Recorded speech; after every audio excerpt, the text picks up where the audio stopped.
NEET छात्रा कांड में सबसे बड़ा सवाल अभी तक लोगों के अंदर गूंज रहा है। यह मामला आत्महत्या है या हत्या छुपाने की साजिश। 6 जनवरी को छात्रा बेहोश मिली, निजी अस्पताल में इलाज। 11 जनवरी की मौत।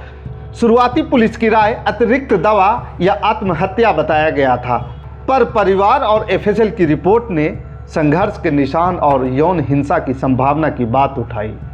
अगर शुरुआत में स्पष्ट मौत हो गई होती तो क्या मामले को इतना बड़ा बना दिया जाता?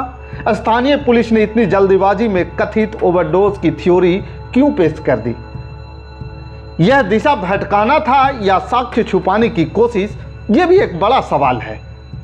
31 जनवरी को सरकार ने मामला को सेंट्रल ब्यूरो ऑफ इन्वेस्टिगेशन यानी कि मामला सीबीआई को सौंप दिया।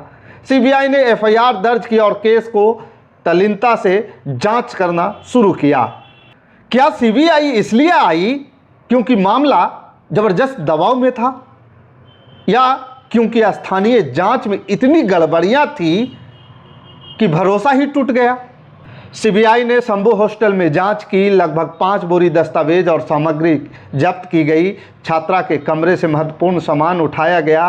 क्या यह सबूत स्थानीय पुलिस की जांच में पहले से उपलब्ध थे, या कहीं न कहीं किसी को ऐसी खुदाई से डर लग रहा था और इसी वजह से नीट छात्रा के परिवार को धमकाने की कोशिश की गई, डराने की कोशिश की गई? परिवार को 2 बार धमकी भरे पत्र मिले, बेटी गई बेटा भी जाएगा जैसा संदेश दिया गया, और ये छोटा सा कागज का टुकड़ा परिवार में डर और दहशत पैदा कर रहा है। धमकी कौन दे रहा है, ये बहुत बड़ा सवाल है। क्या यह मामला सिर्फ एक मौत का नहीं बल्कि किसी नेटवर्क दबाव या बड़े सेल की कोशिश लगता है? सीबीआई अब इन पत्रों को फॉरेंसिक जांच कर रही है, बेहद संवेदनशील दिशा में।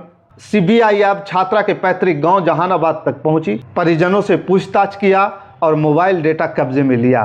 क्या सीबीआई घर, दोस्त, कॉल रिकॉर्ड डिटेल ट्रेल तक की जा रही है? यह मामला सिर्फ अनुभव पर नहीं बल्कि साक्ष्य आधारित जाकर तय होगा। अब जो पुलिस पर सवाल उठ रहे हैं उसे भी समझना बेहद जरूरी है। बैठक की एक बड़ी जांच में सीसीटीवी फुटेज की तुलना पुलिस के बयान से खिलाफत दिखाई दी है। क्या पुलिस ने शुरुआती में कहानी बदल दी थी? क्या कोई साक्ष्य दबाने, अस्पष्ट तरीके से पेश करने का प्रयास हुआ?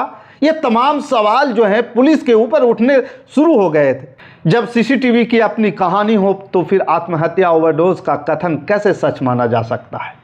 परिवार का आरोप और सिस्टम का दबाव जो है, अब इसे भी बेहद समझना बहुत ज़रूरी है कि परिवार का आरोप और सिस्टम का दबाव।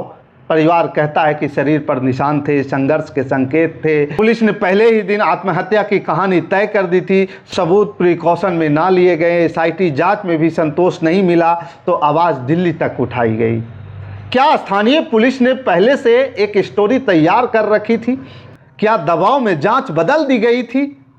झूठ, धमकियां और नैतिक गिरावट, यह सिर्फ एक डेड बॉडी केस नहीं रह गया, यह बन गया है मीडिया ट्रायल। धमकी भरे नोट, मामला सरकार तक पहुंचा, फॉरेंसिक बिखराव और परिवार में डर। यह हमने देखा है कि कानून व्यवस्था डर से चल रही है। क्या सीबीआई अपनी गति से काम कर पाएगी बिना दबाव में आए? ये भी बहुत बड़ा सवाल उठ रहा है। और सबसे बड़े सवाल तो ये उठ रहे हैं कि क्या यह मामला कोई साधारण आत्महत्या नहीं है?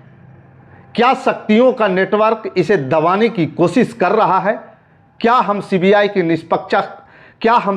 निष्पक्षता के लिए तैयार हैं, या फिर यह एक अब तक का सबसे बड़ा कवर अप केस बनकर रह जाएगा?